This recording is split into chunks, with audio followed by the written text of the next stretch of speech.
Well, it is really important to start working with other countries to deal with the human trafficking problem, but it is a sticking plaster because this is a tiny bit of a much bigger picture. If you look at the refugee situation in countries around those where the civil war is happening, there are over 1 million refugees in Lebanon from Syria. So a few thousand people are trickling into Calais is just a tiny bit of that bigger picture. But it's a place to start, I suppose. They seem to be emphasising an awful lot on trying to crack down on so-called people or people smugglers, which you would, wouldn't you? Because they're not particularly nice people. How big a problem is that, and how effective do you think they'll be?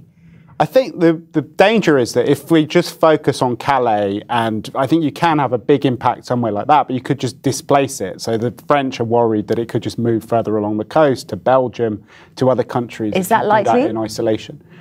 I think it is likely. That's why what Theresa May was saying about some of the kind of more structural causes, I think is really important. We need to look at the push factors, what we're doing in the countries where civil wars are happening, because most of the people are coming from places where there are horrible wars going on. We need to look also at how we help people settle in countries around those wars so that they don't get to Europe. And then we also need to think about how European countries work together. So a huge amount to do, really. I mean, you're talking today about Macedonia, their government declaring a state of emergency because their borders are being infiltrated right across the place.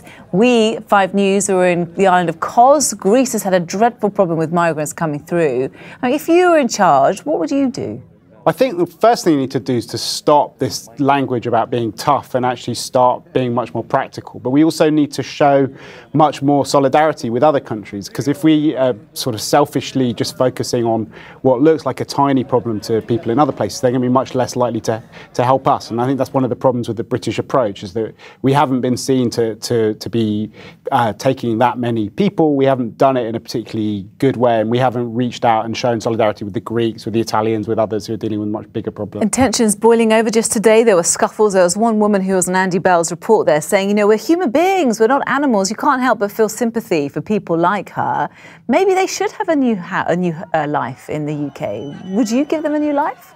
Well, I think, you know, there are the vast majority of the people who are coming are fleeing from horrendous suffering in different places, and we need to find a way of treating them humanely and giving them an opportunity of escaping from the wars. And I think Britain has to do its part, but we also need to have a bigger international system so that we're working with others to make sure that they don't all have to settle in a single country. Because if you were a would-be migrant, a legal immigrant or an asylum seeker, and you were sitting tonight in the jungle in Calais, would you turn around and go home after Theresa May said that today, or would you stay and try and get back into the UK?